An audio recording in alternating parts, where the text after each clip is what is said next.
Evangelho de Jesus, segundo escreveu Marcos, capítulo de número 2. Encontraram aí? Alguns dias depois, entrou Jesus outra vez em Cafarnaum. E soube-se que Jesus estava onde, gente? Em casa. Preste atenção na frase, porque não é numa casa, não é passando, não é entrando. Ele estava em casa. Logo se juntaram tantos que nem junto à porta cabia. E Jesus anunciava-lhes a palavra. Vieram ter com ele conduzido um paralítico, trazido por 4. Não podendo aproximar-se dele por causa da multidão, descobriram o telhado onde Jesus estava e fizeram um buraco e baixaram o leito no qual jazia o paralítico. E Jesus, vendo a fé deles, disse ao paralítico: filho, perdoados estão os teus pecados. Ora, estavam ali assentados alguns dos escribas, que arrazoavam em seus corações, dizendo: por que Jesus diz blasfêmias? Quem pode perdoar pecados, senão Deus? Jesus, conhecendo logo em seu espírito, que assim arrazoava em seus corações, lhes disse: por que arrazoais sobre essas coisas em vossos corações? Qual é mais fácil? Dizer ao paralítico: estão perdoados os teus pecados? Ou dizer para ele: levanta, toma o teu leito e anda? Ora, para que saibais que o Filho do Homem tem poder na terra para perdoar pecados, disse ao paralítico: a ti te digo, levanta-te, toma o teu leito e vai para a tua casa. Levantou-se logo, tomando o leito, saiu na presença de todos, de sorte que todos se admiravam e glorificavam a Deus, dizendo: nunca vimos nada igual. É o que Deus vai fazer na sua casa. Vão olhar e dizer: nunca vimos nada. Antes de entrar aqui no texto, eu não vou de forma alguma aqui hoje fazer uma exegese desse texto, até porque eu nem sei o que é exegese. Mas eu queria compartilhar com vocês algumas verdades a respeito de família nesse texto. Mas antes disso, deixe-me abrir um parênteses. Todas as vezes que Jesus curava um paralítico, ele mandava levar o leito para casa. Preste atenção que Jesus não mandava jogar fora, não mandava guardar, não mandava emprestar. Você foi curado? Tem um cara que não tem o leito. Era uma pequena maca que se enrolava como se fosse uma esteira. Agora preste atenção, esse homem, eu não sei há quantos anos o paralítico, esse de aqui de Cafarnaum, está doente. Mas se eu tivesse no lugar dele, senhoras e senhores, convenhamos, a última coisa que eu queria ver depois de andar é essa maca. Imagine aquele lá do tanque de Betesda, 38 anos, em cima daquele negócio. Se eu fosse o paralítico de Betesda, levantei, nunca mais eu veria aquela esteira. Jesus dizia: pega isso aí, ó, enrola aí, enrola, põe no ombro. Para que, Senhor? Leve para a sua casa. Por quê? Dá para você imaginar esse paralítico aqui daqui 5 anos? Esse aqui? 5 anos depois, se ele não era casado, casou. Porque o homem não vive sem mulher. Se ele não tinha emprego, agora tem. Se ele não tinha nenhum projeto, porque só se arrastava, agora ele tem sonho, tem projeto, tem família. Comprou um camelo novo. Ele tem. Aí ele levanta um dia de manhã. Vou viver o meu sonho, agora eu ando. Novos projetos, novos sonhos. Quando ele dá o primeiro passo, passa na sala. O que está enrolado no cantinho da parede? A cama. 2 coisas vêm à mente dele. Primeiro, nunca vou me esquecer de onde eu saí. E segundo, quem foi que me tirou de lá? É um memorial de gratidão. Tem gente que se acha. Nada nos é dado sem que do alto seja foi. Você sabe de onde você saiu? Sabe por que você está aqui? Por que você está vivo? Por que a graça te alcançou? Por que teve salvação? Por que você prosperou? Seja grato. A ingratidão é a vitamina que alimenta a amnésia do mau caráter. Tem gente que se acha. Tem gente que não pode brincar de pique-esconde. Ele se acha. Pior que a piada sem graça é gente que não entende. Isso me mata. É muito sem graça. O evangelho de Jesus, segundo escreveu Marcos, é o evangelho da pressa. Leia Marcos. Provavelmente foi o apóstolo Pedro quem ditou, porque Marcos nunca andou com Jesus. Marcos quer revelar o Jesus que tem pressa em realizar sua missão, entrando, saindo, passando, Jesus entrando, Jesus saindo, e indo ele, passando ele. Agora o texto que eu li não está passando, ele está em casa.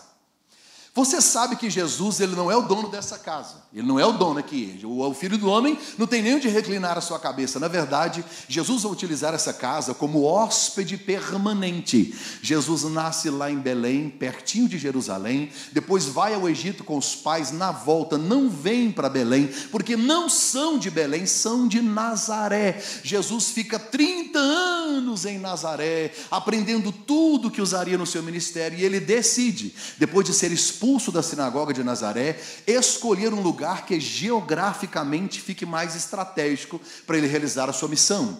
Cafarnaum, em frente a um lago de água doce. Água doce, é água do Rio Jordão. Só que o lago é tão grande que eles chamam de Mar de Genezaré, que é uma das cidades que fica ao lado de Cafarnaum, perto de Curse, perto de Tábiga, ali naquela região do Monte das Bem-aventuranças. Jesus escolhe a casa da sogra de Pedro para morar.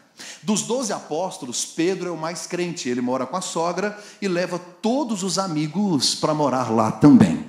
Na verdade, pastor, o senhor vai falar mal de sogra? Não. Quem fala mal da sogra, cospe no ventre que gerou o maior presente da sua vida.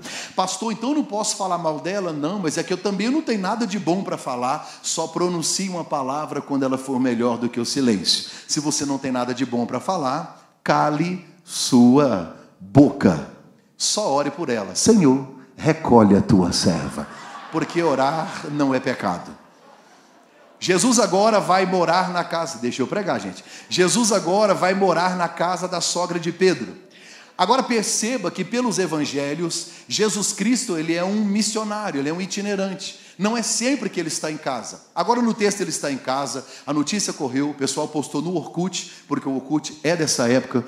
E aí quando souberam que Jesus estava em casa, uma multidão se achega. E é interessante que não havia lugares junto à porta. Só tinha uma, está na Bíblia escrito isso. E a casa estava lotada. O que acontece numa casa que Jesus está nela?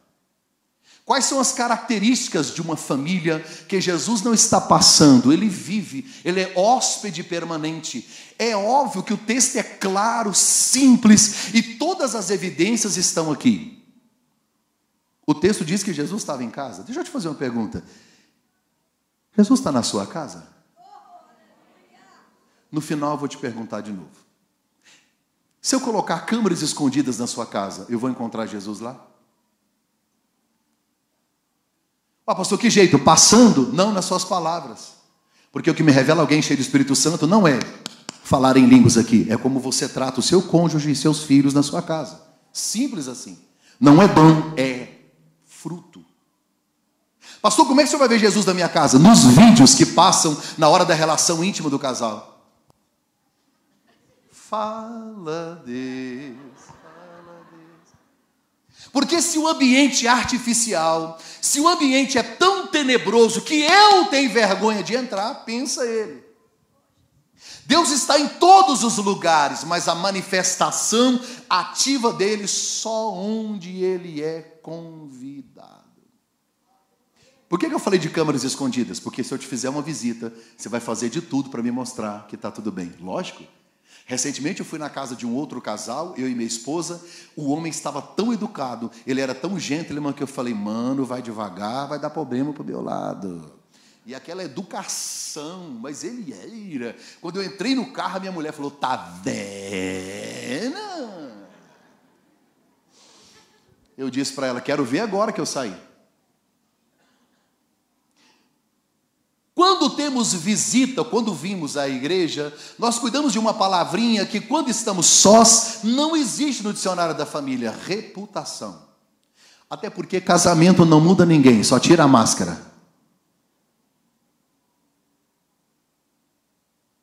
Por isso que eu disse que vou colocar câmeras escondidas, porque se eu te fizer uma visita, como é que a gente recebe visita?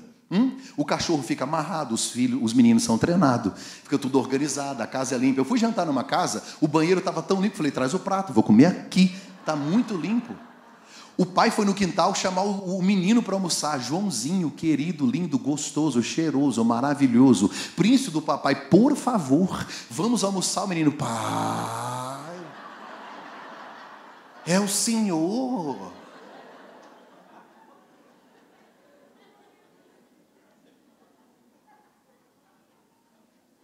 E visita.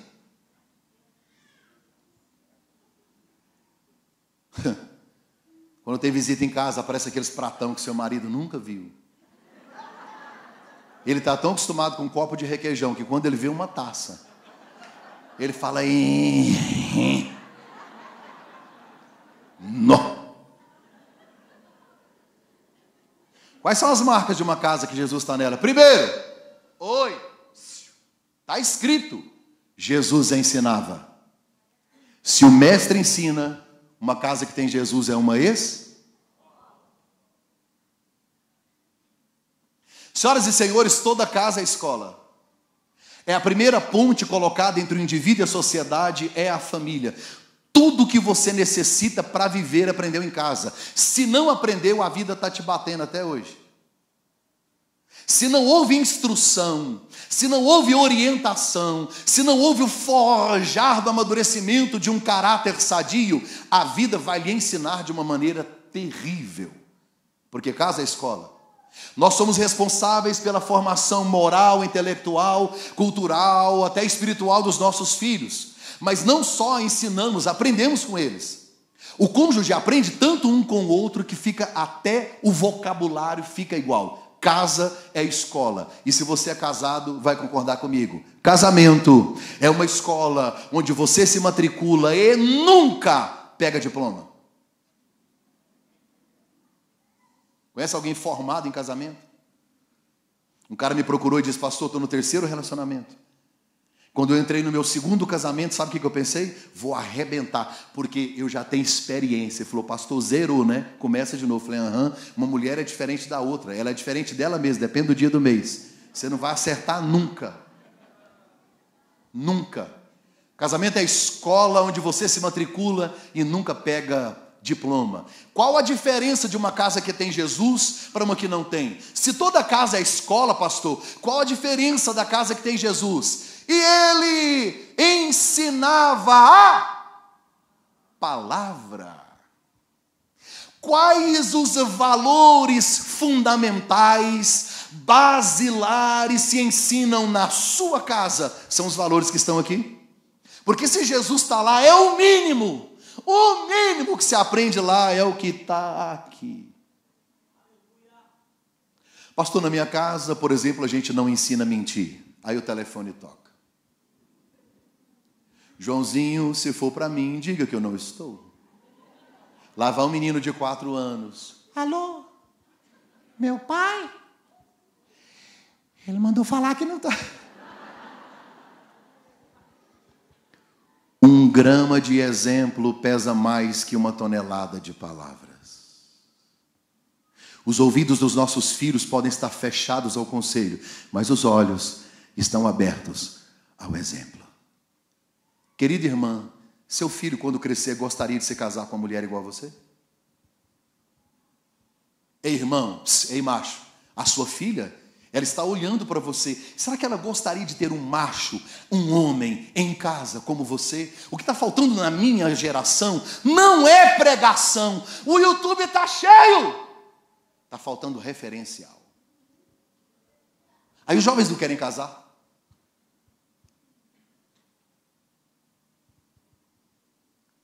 O diabo tentando arrancar o pai, a figura masculina do centro da família. E ao criar a família, Deus coloca ou cria o homem primeiro. Não é para a mulher não dar palpite, nada a ver.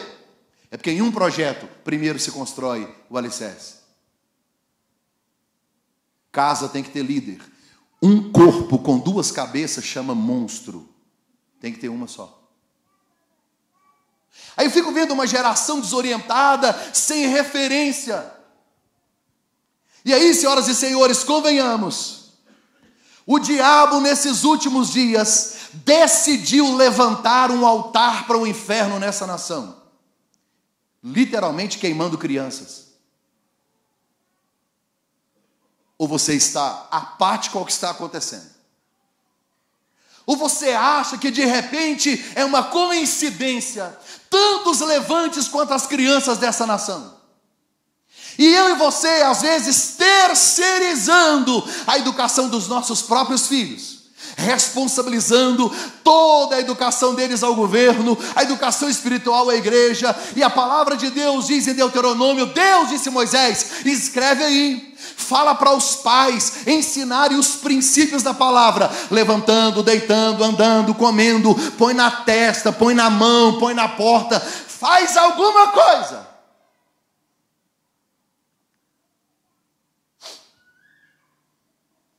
Eu estou muito preocupado. A igreja deve estar preocupada. E aqui eu quero falar rapidamente sobre essa questão da ideologia de gênero, até porque tem tudo a ver com o que nós estamos pregando e a campanha que estamos fazendo. Ideologia de gênero não é ciência. Ideologia de gênero é uma crença do inferno, que vem de muito tempo atrás, não dá tempo de explicar a questão da história, mas que diz que o sexo masculino e o sexo feminino é uma construção sociocultural. Ninguém nasce homem, nasce mulher, mas dizem que nasce gay. Eu queria entender isso. É a ausência de sexo, a sexualidade.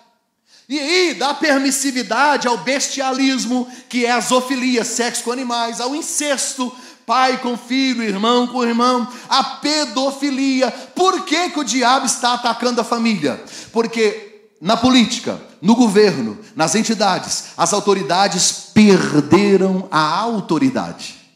O último reduto de autoridade é a família. Se desconstruírem a autoridade do pai e da mãe, vão dominar tudo. É por isso que você vê muita motivação da parte dos grandes pensadores, marqueteiros dessa nação em investir nessa questão de ideologia de gênero. E eles querem atribuir à escola a responsabilidade da formação sexual dos nossos filhos. Você vai deixar? Você já conversou com seus filhos sobre o que eles estão ouvindo na escola? Aqui em São Paulo, tem um projeto pedagógico de uma escola, não vou falar por ética, mas essa escola criou um projeto pedagógico para tirar o O e o A de menino e menina. É Meninex.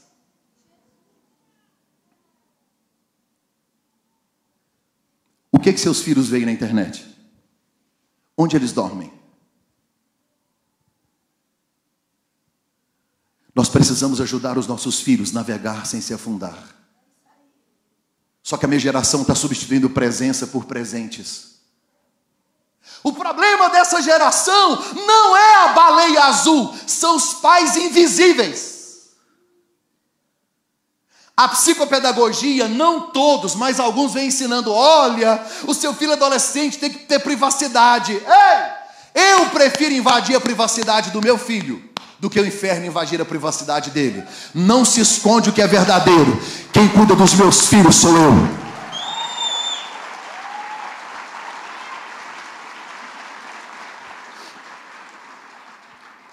Tivemos recentemente 2 exposições, tivemos várias, mas as 2 viralizaram.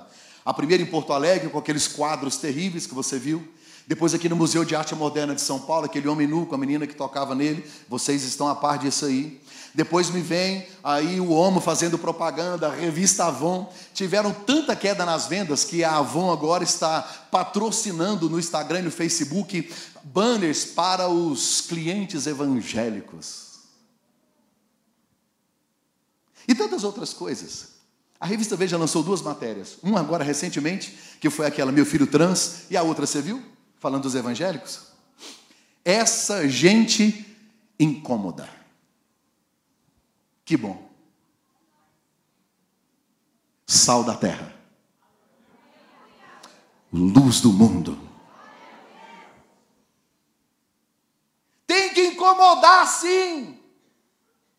E eu quero aqui trazer uma palavra à revista Veja. Oi, Veja!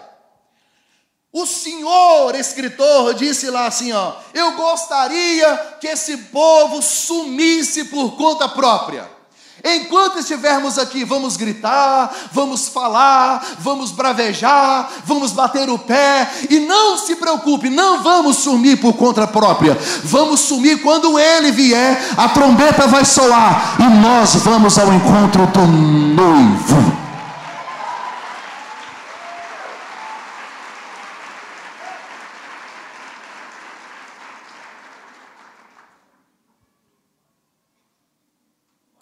O que seus filhos veem em casa? Eu estou preocupado com isso. Eu tenho filhos, eu tenho 3. Eu tenho 3 filhos, eu fico olhando para eles e pensando, em que geração eles estão vivendo? O que absorve, o que alimentam, o que comem, o que está sendo impregnado na mente deles. Ensina a criança, no, pega na mão e diz, é aqui.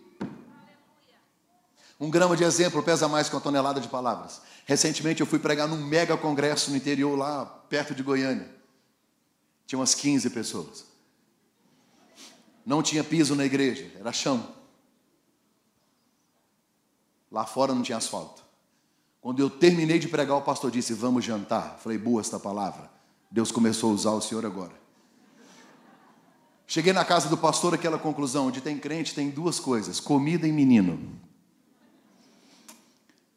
Eu tenho 3 filhos. O pastor lá da igreja tem 3 filhos. O vice-pastor estava lá, tem 3 filhos. Aí chegou um diácono. Adivinha com quantos filhos? Com 4 filhos. E eles correndo lá fora, sem asfalto, aquela confusão. E eu comecei a brincar com as crianças. Eu sou muito espontâneo. Do jeito que eu sou no altar, eu sou ali fora, eu sou na banca. É que tem uns caras que mudam, né? Você está conversando, e aí, irmão, beleza? Ele pega o microfone.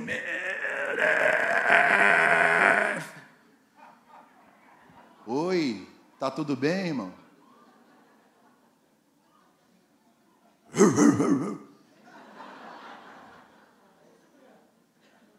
Não, nada contra, porque eu não consigo ser assim. Talvez seja inveja. Aí eu comecei a brincar com as crianças. Falei, menino, o que você quer ser quando crescer? Ele falou, grande. E você, quer ser advogado? Quer ser... Aí eu perguntei, o filho do pastor, 8 anos. 8 anos. O que você quer ser, menino, quando você crescer? Ele disse, pastor, quando eu crescer, eu quero ser um homem de Deus. Igual meu pai. Eu fiquei chocado.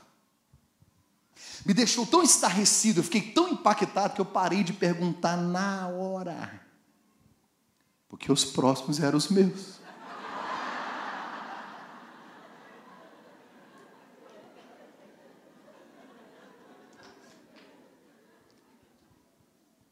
Uma casa que tem Jesus é uma escola que se ensina a... Segundo, Jesus está lá, ok? Está na casa, ele é o médico dos médicos. Tem 4 agentes levando um doente que saiu curado, ok? Se eu colocar esses 4 aí como sendo do SAMU, agora você imagina comigo, 4 agentes de cura com um médico e o doente que sai curado. Uma casa que tem Jesus é um hospital. Sua casa é um hospital ou um cemitério? Tem agentes de cura? Ou nós estamos nos ferindo? Não estou falando de cura física. Nunca houve tantas doenças psicossomáticas, gente doente em casa. E o problema é que nós estamos nos ferindo com atitudes, com palavras. Ninguém morre com indigestão ao engolir uma palavra que não deveria ser dita, mas a gente fala. Salomão diz que palavras agradáveis são como favos de mel, doçura para a alma, saúde para os ossos. Não é Freud quem criou a ideia de que a palavra cura. Aplaudem o pai da psicanálise e a ovacionam. Oh, Freud, que inteligência! A palavra cura. Não, isso é Bíblia. Palavra gera vida ou morte. Olha o que a Bíblia diz, que uma palavra, uma boa palavra como favo de mel, ela não traz saúde só para a alma, mas até para os ossos. Aí nós nos ferimos. Eu costumo dizer que a família é o único hospital capaz de matar um soldado ferido. A família é o único exército capaz de matar um soldado ferido. Na sua casa tem agentes de cura? Ou coveiros? Eu fiz a 8ª série 3 vezes. Tudo que eu faço é bem feito. Cheguei em casa com meu boletim e disse, mãe, que cor é o amor? Ela disse, é vermelho. Falei, está aqui meu boletim, eu te amo.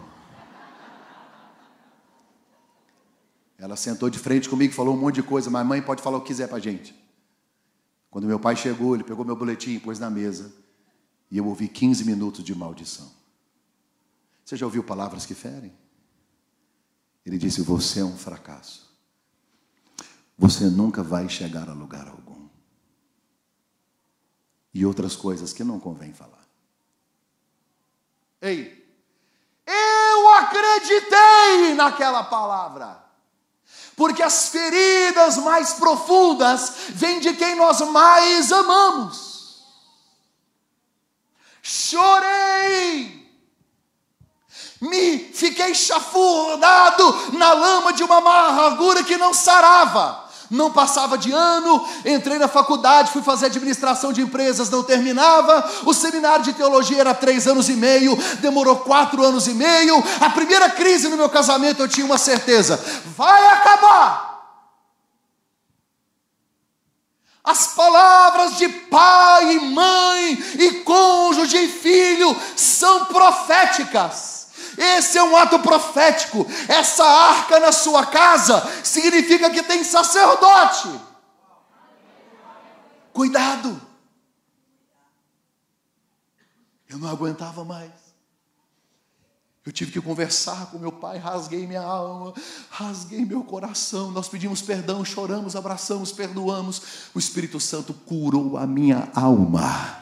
Tem gente aqui dentro que ouviu palavras malditas, palavras terríveis. Deixa eu lhe dizer, a última palavra na sua vida não é do seu pai, não é da sua mãe, não é do seu tio, não é do pastor. A última palavra é de Deus. Ele libera a cura hoje para você. Não repita com seus filhos o erro dos seus pais.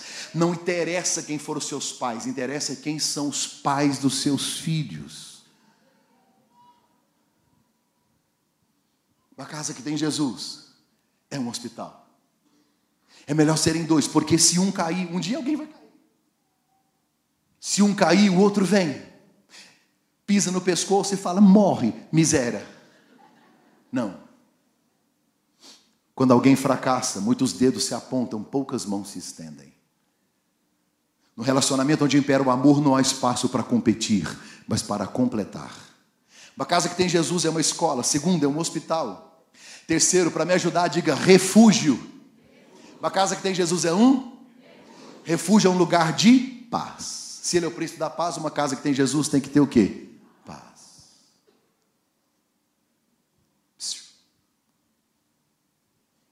Eu vou te explicar por que a casa da sogra de Pedro está cheia. Só tem uma porta, não tem lugar para ficar e está lotada. Aqui na minha Bíblia tem os itens lá da casa da sogra de Pedro.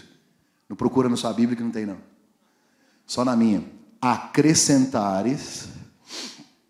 Aqui depois de Heresiastes. Não duvide, porque tem gente que vai procurar. Aqui em Acrescentares, capítulo 1329, olha os itens da casa da sogra de Pedro. Piscina aquecida, sauna, ar-condicionado em todos os quartos, Wi-Fi de alta velocidade, garagem para 2 camelos. Sim ou não? Sim ou não? Não? Tem conforto na casa? Tem estrutura? Por que está cheia? Por que está cheia?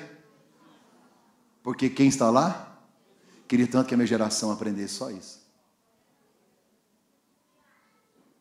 Não é errado ter nada do que eu disse. Pelo contrário, procure o melhor para a sua família, só não deixe faltar o essencial. Casas desprovidas da presença dele não tem paz. O ambiente é tão artificial que até quem mora não quer voltar lá. Essa está cheia. E a sua? Tem marido que dá 18 horas que ele está no trabalho. Quando ele lembra da mulher, está na hora de ir embora. Ele fala, o sangue de Jesus, Filho de Deus, tem poder. A noiva de Salomão disse, eu sou do meu amado é meu e ele tem saudade de mim. Você tem saudade da sua casa? Eu conheço uma senhora, pensa numa mulher complicada demais. O ruim é que eu sabia da vida dela. Ah, pastor, queria que meu marido fosse um anjo. Eu falei, anjos não vivem no inferno. Hashtag, pronto, falei, tô leve. Deixa eu te explicar na prática o que é um refúgio. Olha para mim. 3 da manhã, você está aqui em São Paulo andando, a gasolina do carro acaba. A de vocês não, né, gente? Vocês são de Alphaville, né? Vai acabar a gasolina, né? Faz de conta que você esqueceu. Acabou a gasolina, 3 da manhã. Aí você desce do carro e vai procurar ajuda. A rua não tem saída. Outra coisa que não tem aqui, né? Que tudo tem saída. Mas faz de conta que não tem saída. Aí quando você se vira, aparece um pitbull. Ele ri para você. Aí você ouve uma voz do além. Eis meu servo que eu te digo. Vaza porque o bicho vai pegar. Aí você sobe a rua. Quando você está correndo, alguém abre o portão de madrugada para dizer, gente, se você está correndo um pitbull 3 da manhã e um portão se abre, eu te juro, você ouve anjos cantando lá dentro. Quando você entra, que fecha o portão, o pitbull fica de fora. Essa casa foi um rei? O problema é que em algumas casas o pitbull está aí de dentro.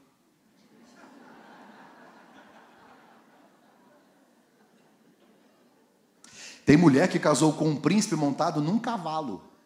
E o príncipe foi embora.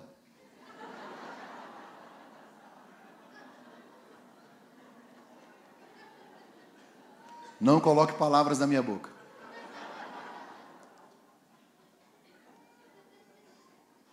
Pastor Jarinho estava estudando a carta aos Gálatas. Apóstolo Paulo escreveu para Antioquia da Psídia, Listra, Icônio e Derbe, 4 igrejas da região da Galácia. Tinha uma confusão tão grande na igreja que eles estavam brigando, por causa de sábado, circuncisão, essas bobeiras de religião. Bem, na briga toda, Paulo vai aconselhá-los. Aí, Paulo escreveu uma frase aos Gálatas que serve para a gente como família. Olha a frase: cuidado para que não vos mordeis e vos devorais. Quanta gente se escondendo atrás de uma espiritualidade. Só Deus sabe como é que está em casa. Vem para a igreja aquele aleluia tão afinado. Eu fico com inveja. Eu queria um aleluia desse. Aleluia. A mulher do lado, eu te conheço.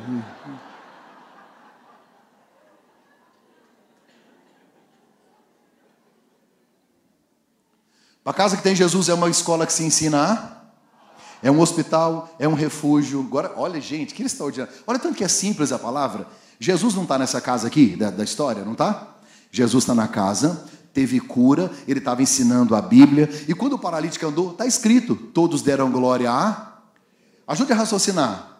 Deus está na casa, tem cura, tem glória a Deus, tem palavra, tem cântico de adoração. Essa casa é uma igreja. A sua é. Você não ora nem aqui, pensa com seus filhos. Qual foi a última vez que teve isso aqui na sua casa? O maior desafio dessa geração não é só trazer a família aqui, é fazer da minha casa um altar. A maior declaração de amor que um homem pode fazer por uma mulher é orar por ela. Ei, macho, ei, amigo, se tu soubesse o poder de uma oração, abrace com a sua esposa e ore por ela. Depois me diga o que aconteceu. Vai ser forte, Brasil. Mulher que se sente amada, protegida, segura. Sabe quem me ensinou a orar? Minha mãe. Minha mãe nunca disse, você tem que orar, 10 regras da oração eficaz. Não, como é que minha mãe me ensinou a orar?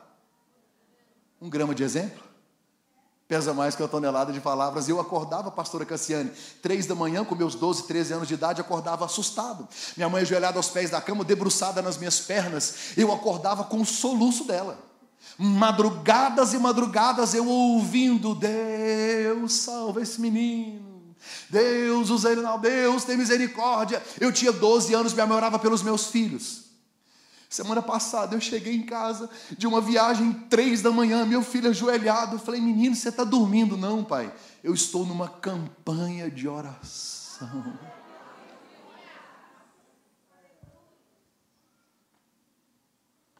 Deus não quer que você tenha apenas filhos de sucesso, mas filhos salvos. Faça da sua casa um lugar de adoração, um altar. Diga orar. Diga orar. Imagine no seu cérebro, e essa palavra escrita ao contrário. Raro. Você sabia? Orar, ao contrário, é raro. Quem raramente ora, raramente vence. Quem não ora está na contramão. Quando é que vamos voltar a fazer do nosso lar um altar de adoração? Jesus está na sua casa. Uma senhora lá em Goiânia resolveu pichar o muro da casa dela, porque em Goiânia, o tal do crente em Goiânia é febre. E tem adesivo para todo lado, escreve. Esse dia eu estava no trânsito lá, aí tinha uma Brasília verde com a porta amarela, outra azul, saindo uma fumaça, chamada de arame, estava assim, presente de Deus. Aí eu parei atrás dela e fiz uma oração, falei, Senhor, se algum dia o Senhor quiser me dar um presente, desse aí não. Outro dia eu parei atrás, o irmão estava assim, se você ama Jesus, buzine. Eu buzinei. Desviei o irmão. Falou que a minha mãe era linda, virou uma confusão só. Essa senhora, como não tinha carro, ela escreveu no muro. Gente, olha que lindo. Esta casa pertence ao Senhor Jesus. Não é bonito? O vizinho não gostou, não. O vizinho chamou a esposa e disse, eu nunca entrei numa igreja, nunca li Bíblia, mas o Jesus que eu já ouvi falar, nessa casa ele não mora, não. Essa mulher é maluca. Ela fala mal de todo mundo. Ela foi na Dona Joana, fez uma escova depressiva, tem 1 ano, nunca pagou. Ela é fofoqueira, fala mal de todo mundo na rua. O marido dela não aguentou do tanto que ela é enjoada. Ele foi embora. Faz 10 anos que ele saiu para comprar um leite, nunca voltou. Os meninos ficam tudo com medo, tudo escondido, o cachorro não sai da casa. E o periquito voou. O papagaio não voou porque ela cortou a asa, mas eu vi, ele foi embora a pé. Não aguentou. Foi embora a pé. Aí, a irmã levantou no domingo de manhã para ir à igreja. Aquele saião, aquele blusão, aquele cabelão, aquele biblião, aquele linguão. Foi para a igreja. Aí foi lá na igreja, falaninho. Quando ela voltou para casa, que ela parou na porta de casa, ela fez como uma irmã da minha igreja disse. Ela ficou impressionante. Quando ela olhou, o vizinho pichou o muro dela. Ficou escrito assim. Esta casa pertence ao Senhor Jesus, vírgula, mas está alugada para o diabo. Você está rindo? Você está rindo? 2 frases. Primeiro, quando Jesus está em casa, logo os vizinhos percebem isso.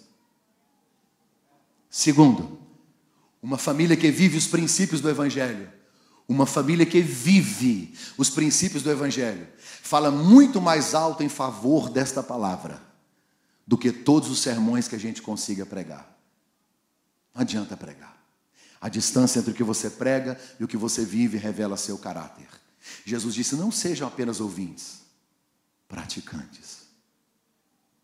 Paulo diz que nós somos uma carta aberta e lida. O que estão lendo em nós? O que meus filhos leem em mim, o que meus vizinhos leem em mim, o que as pessoas do meu trabalho estão lendo em nós. Um país que se diz de um evangelho que cresce assustadoramente, mas a homossexualidade cresce, as cadeias estão lotadas, as drogas também, tudo cresce, crescemos também, mas não estamos influenciando. Não é pregar, é fazer uma diferença onde nós fomos plantados. Uma casa que tem Jesus. Além de tudo isso, quando quebrar o telhado, Bíblia. E Jesus vendo a fé. Uma casa que tem Jesus tem que ter o quê? Uma casa que tem Jesus tem que ter? Uma casa que tem Jesus tem que ter? Fé. Diz que Jesus viu fé. Você já viu fé? Pastor, como é que vê fé? 4 homens carregando um camarada, chega lá na porta, fala para o rapaz, um deles era brasileiro, está lá em Acrescentares. Se eu te der uma oferta, você me põe lá na frente? Fala, não vai ter jeito. Aí o outro falou assim, não, faz o seguinte, então vamos quebrar o telhado. Não é tirar a telha, tá? Por isso que fizeram um buraco, o material do telhado, o mês da parede, é de adubo, tem que quebrar a casa. Vamos quebrar a casa? Está lá em Acrescentares. Aí o outro falou assim, rapaz, não vou quebrar essa casa não, é da sogra de Pedro, ele é estressado, ele anda na água, ele afunda, ele fala que Jesus é o cara, Jesus manda Satanás sair dele, pelo arrancar a espada e cortar a orelha de todo mundo, não vai dar certo. Não, mas eu tenho coragem. Você tem? Tem. Quando Jesus está lá pregando, de repente começa a cair poeira. Quando Jesus olha, um foco de luz, um camarada carregando uma esteira, pendurado de cabeça para baixo de um lençol, e mais 4, um suado, outro rasgado. 5 homens! Ó! Jesus disse, é fé. A fé sem obras? O que é fé aqui? Isso é Bíblia. Eu só tenho um jeito diferente de pregar. Prego Bíblia. Telhado quebrado, paralítico inteiro. Telhado inteiro, paralítico quebrado. Eu vivo uma geração que quer que as paralisias cessem, só não quer quebrar o telhado. Uma geração que quer que Lázaro saia, só não quer tirar pedra. Quer que o azeite se multiplique, mas não quer buscar vasos. Quer que Jericó caia, mas não dá uma voltinha nela. Quer que o cego veja, mas não vai se lavar em Siloé. Quer ser curado da lepra e não tem coragem de dar um mergulho no Jordão.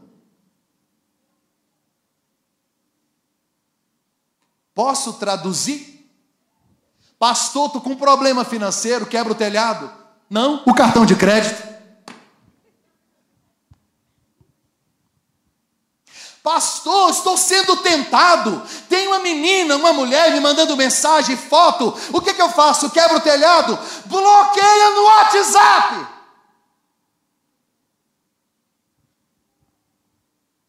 Quando é que vamos entender? A vida não tem ganhos sem perdas. Algumas paralisias não param, continuam, porque não temos coragem de quebrar nada. Vou te dar um exemplo. Em agosto eu fiquei todos os domingos em casa. Pastor Jairim Cassiano entende perfeitamente disso. Quantos anos como evangelistas, ganhando almas no Brasil inteiro. O domingo é o melhor dia de quem viaja. Igrejas cheias, venda de muito material, as melhores ofertas. Eu fiquei todos os domingos de agosto em casa. Eu decidi ficar. 30% do meu faturamento caiu. Quebrei o telhado. O que você ganhou, pastor? Mais beijo, mais cheiro, mais cinema, mais culto com a minha família. Principalmente depois que eu descobri que meu vizinho chama Ricardo.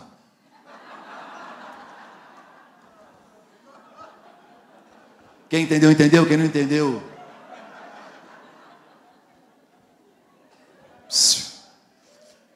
Quando Deus foi criar todas as coisas, haja luz, haja répteis, haja.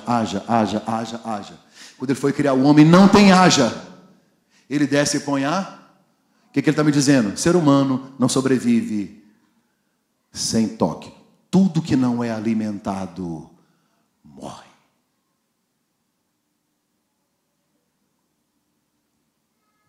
Uma casa que tem Jesus, é uma casa que tem muita fé. Quando quebraram o telhado, desceram o paralítico, aqueles 4 homens que sofreram muito para colocar o paralítico, o que eles queriam que Jesus fizesse com o paralítico? Curasse. Aí Jesus olha para o paralítico e diz assim, está perdoado, hein? Acho que os caras oraram assim e falaram assim, não, deu ruim, ué. Pensa, nós trouxemos esse cara lá de longe, quebramos o telhado, ainda está perdoado. Perdoado? Que perdoado? Inclusive os escribas ficaram revoltados. Mas Jesus está me ensinando uma grande verdade. Antes do milagre, uma casa que Jesus está nela tem que ter perdão.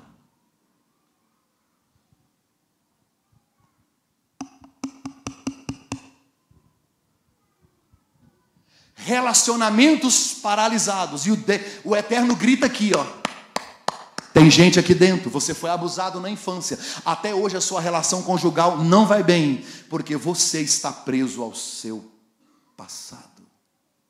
E não tem coragem de procurar uma ajuda, procurar uma orientação, gritar por socorro. Perdão não é sentimento, é decisão. Ninguém acorda, gente, que vontade de perdoar. Me segura. Se me segura, senão eu vou perdoar. Perdão é decisão. Quer ver que coisa extraordinária? Diga perda. Perda. Qual o diminutivo da palavra perda? Perdinha. Você não sabe o que é diminutivo, não? Alphaville. Diminutivo da palavra perda, perdinha. E o aumentativo da palavra perda? Perdão. Perdão é uma perda grande. Nós não fomos treinados para perder. A gente prefere ter razão do que ser feliz. Sabe como é que os romanos puniam seus criminosos? Primeiro, a cruz, que era terrível. Segundo, pegavam 2 criminosos, matavam um e amarravam no vivo. Lavar o vivo carregando o morto. cãibras, peso, dor. E o outro vai entrar em estado de putrefação. Quando o morto apodrece, o que acontece com o vivo? Vai apodrecer também. Quem não perdoa, dorme com o inimigo todos os dias. Na parábola do filho pródigo, lembra? O menino diz: pai, eu quero a minha parte da herança. Ué, a gente só recebe herança de quem está morto. O que ele está dizendo para o pai? Para mim, o senhor morreu. Ele matou o pai no coração. Aí, quando o menino volta, o pai diz: gente, eu estou tão feliz que eu quero fazer uma festa, porque este meu filho estava morto. Quando você mata alguém no seu coração, quem morre é você. Shakespeare disse que guardar ressentimento é como beber veneno esperando que o outro morra. Perdoar é rasgar a promissória para eliminar as cobranças. Eu estava lendo um livro do C.S. Lewis, ele disse que o perdão é uma ideia maravilhosa, até que você tenha que perdoar alguém.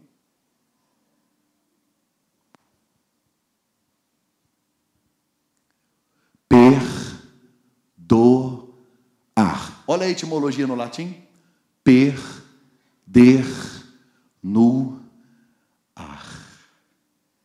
Perdoar é deixar voar. E você percebe que quando você liberta o outro, é você quem estava preso. A última marca de uma casa que tem Jesus. Cadê aquele menino teclado? Fica ali, filho. Pode ser, você. Por favor.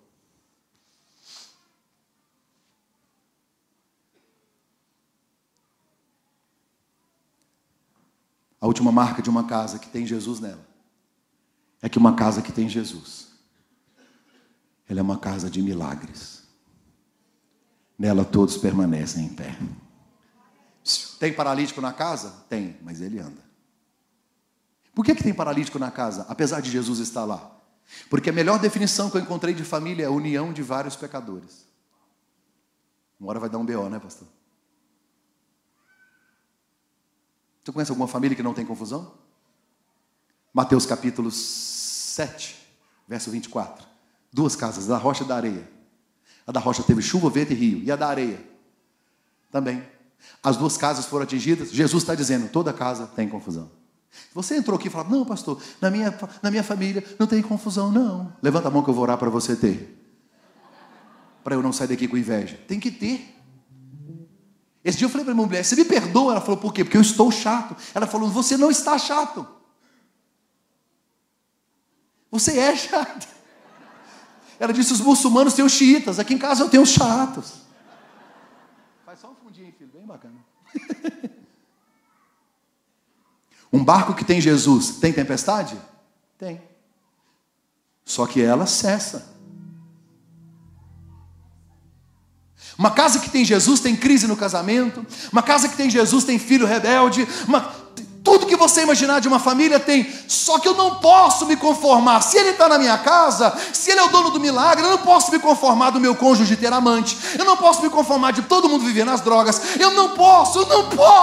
Se ele está lá, um dia o paralítico tem que andar. As paralisias têm que cessar. Não dá para ficar arrastando a vida inteira.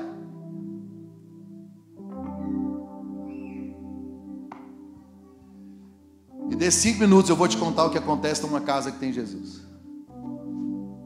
Bonito, filho, bonito. Toca bem o rapaz, né? E tem saúde, já tá bom.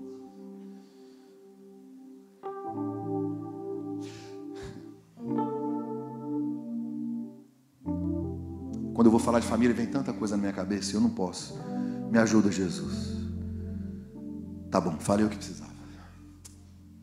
Uma mulher chamada Maria nasceu numa família tão pobre que quando ela nasceu, a mãe estava doente, não conseguiu fazer tratamento, morreu. Ela não conheceu a mãe, nem se amamentou. O pai, não tendo condições, pega Maria, mais seus 4 irmãos e deu para famílias diversas. E as famílias ficavam revezando esses filhos, 5 filhos. O padrasto da Maria batia nela, judiava, não deixava ela estudar. Para você ter uma ideia, Maria foi aprender a ler e escrever com 13 anos. Sabe como que ela fez para aprender a ler e escrever? Ela morava numa chácara no sítio, pegava uma lata, enchia de laranjas, andava 3 quilômetros a pé aos 12 anos. Comprava lápis, caderno, estudava escondido e voltava para casa. O pai dela voltou para fazer um tratamento e faleceu, não resistiu. Maria conheceu o pai num caixão. Não sabia ler, não sabia escrever, não teve mãe, não conheceu o pai. Aos 20 e poucos anos, 22, 23 anos de idade, ela ainda não havia namorado, não havia casado. Ninguém naquela época, muitos anos atrás, não se envolveria com uma moça que não tem família, que fica aqui, fica ali. Aí, fazendo um trabalho da escola na cadeia, ela conheceu um rapaz e se apaixonou por ela, e o rapaz também se apaixonou. Os dois se apaixonaram. Está na cadeia, assim. É gente boa, só que não é tão gente boa.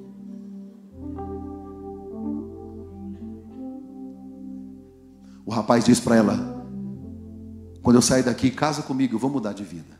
Ela casou. Ela casou. Com 5 anos de casado, ele já tinha um supermercado na cidade, já estava tirando carro zero, vendeu as armas, nunca mais arrumou confusão com a polícia. Porque a mulher sábia não é mulher crente, não é mulher que tem carteirinha de membro, não é mulher que fala em línguas, é a mulher. Eu vi um pastor pregando esse texto, ele trocou a pontuação, ficou assim: a mulher sabiá é de ficar em casa.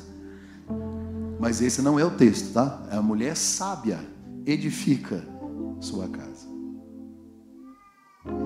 A mulher é a arca que Deus construiu para salvar o homem dos dilúvios da vida. Eu não ouvi um amém das irmãs. Demora 2 anos para você escrever um negócio.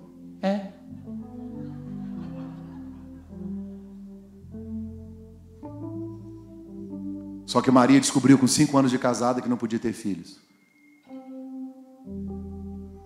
Não podia. Maria levava crianças para casa para brincar e ela não podia gerar. Aí um dia ela foi numa igreja assistir um culto. Igreja Presbiteriana do Brasil. Pensa numa igreja tradicional, histórica.